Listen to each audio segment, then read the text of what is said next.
ते बघ, दारूची बॉटल. तू दारू घरात ठेवली होती? आई फक्त घरात नाही ठेवली, तुम्ही दोघी घरात नसल्यानंतर मी या घरात दारू पितो. एवढंच काय, मी अर्जुन समोर सुद्धा दारू प्यायलो. आई, तुझा हा मुलगा स्वतःच्या मुलासमोर दारू पितो. मी बाप म्हणून घेण्याच्या पण लायकीचा नाहीये. मला मी नालायक माणूस आहे.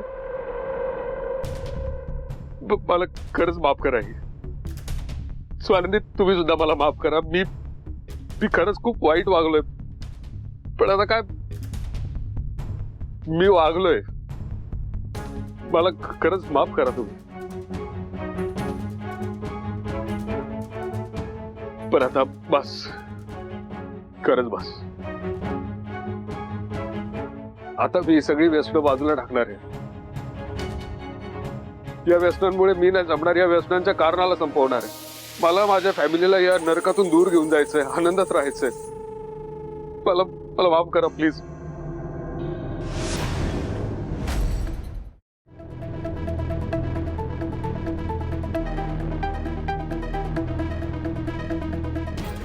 म्हणे एवढं सगळं झालं आणि तू एका शब्दाने आम्हाला बोलला नाहीस.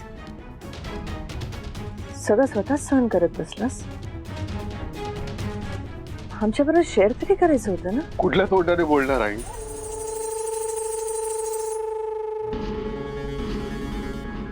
माझ्या गिल्टपोटी मला काही बोलताच येत नव्हतं. आता मी हे सगळं का बोलतोय माझं मलाही माहित नाही.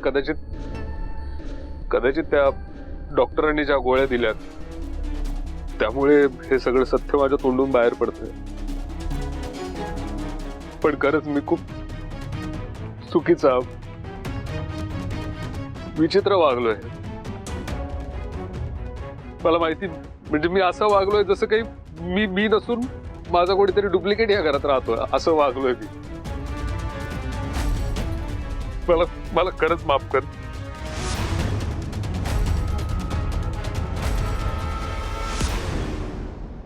तू रडू नकोस म्हणे. शांत हो. तू बस इथे बस.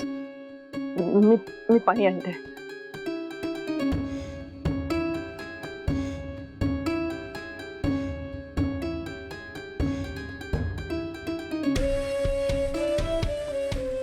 हे घे पाणी पी.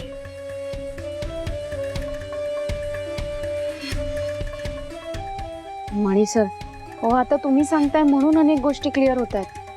अहो आधी सांगायचं ना आम्हाला, आमच्या सोबत शेअर करायचं. सॉरी बोललो ना, सॉरी बोललो मी. मणी सर, पण मला एक गोष्ट नाही कळली. म्हणजे तुम्ही घरात पिस्तूल का ठेवली?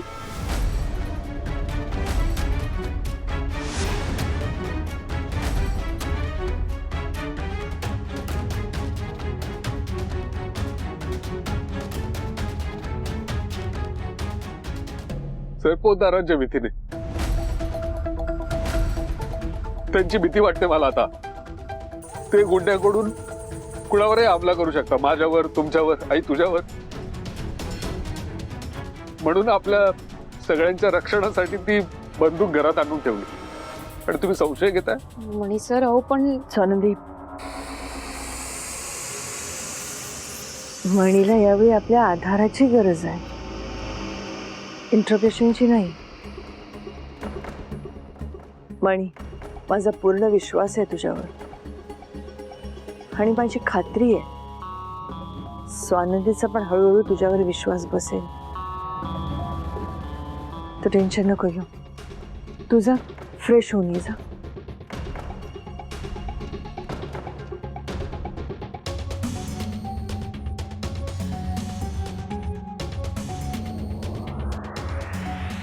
मणी नाही सापडला?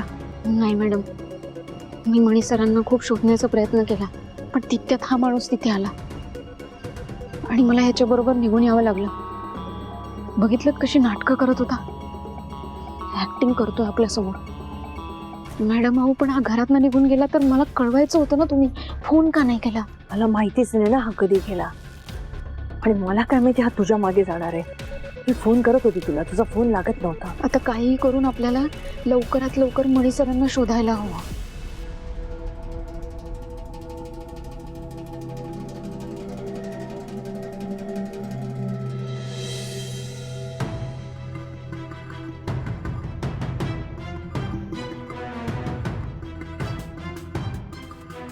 तुम्ही झोपला नाही अजून?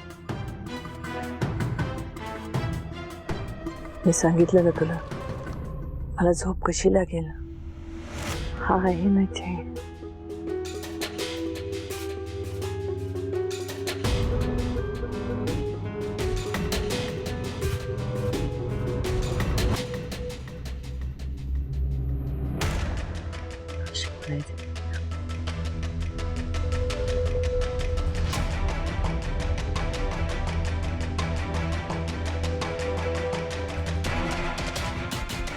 तू तिथे गेल्यानंतर नक्की घडलं काय?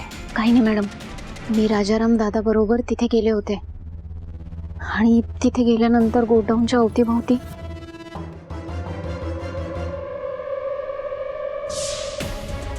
पुढे नाही यायचा. चला इथून, ते टाका खाली. चला लगेच चला.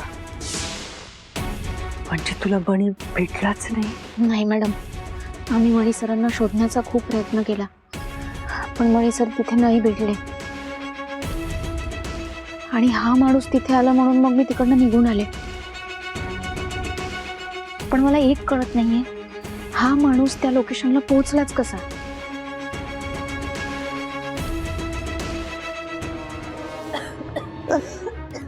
मॅडम सावकाश, त्रास होतोय का? सावकाश. काय काय झालं? मला जरा अस्वस्थ वाटत होतं ना, म्हणून स्वानंदीला उठवलं मी. हो, वॉर्डन मॅडमला खोकला लागला होता, पाणी प्यायला उठलेला. बरं वाटतंय का आता? हो. तू कशाला उठलास पण? तुला बरं वाटतंय ना? तुला घाम बघ किती आलाय. नाही, ते फॅन बंद आहे ना, म्हणून घाम आला असेल. बरं, मी आलोच जरा. मणी सर, तुम्ही कुठेही जायचं नाहीये. हो, अजिबात जायचं नाही. तुला माझी शपथ आहे, आणि माझा मणी माझी शपथ पाळतो, हो की नाही? आणखीन एक,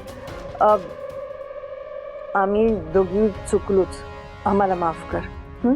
पण तू कुठेही बाहेर जायचं नाही. मणी सर, खरंच चूक झाली आमची, पण इथून पुढे असं नाही होणार. प्लीज आम्हाला माफ करा. आणि हो, तुम्हाला जो घाम आलाय ना, त्याला विड्रॉल सिम्पटम्स असं म्हणतात. म्हणजे शरीराने एखादं व्यसन नाकारलं त्यानंतर होणारी जी शरीराची अवस्था असते ना, त्याला विड्रॉल सिम्पटम्स म्हणतात. डॉक्टरांनी सांगितलं होतं मला.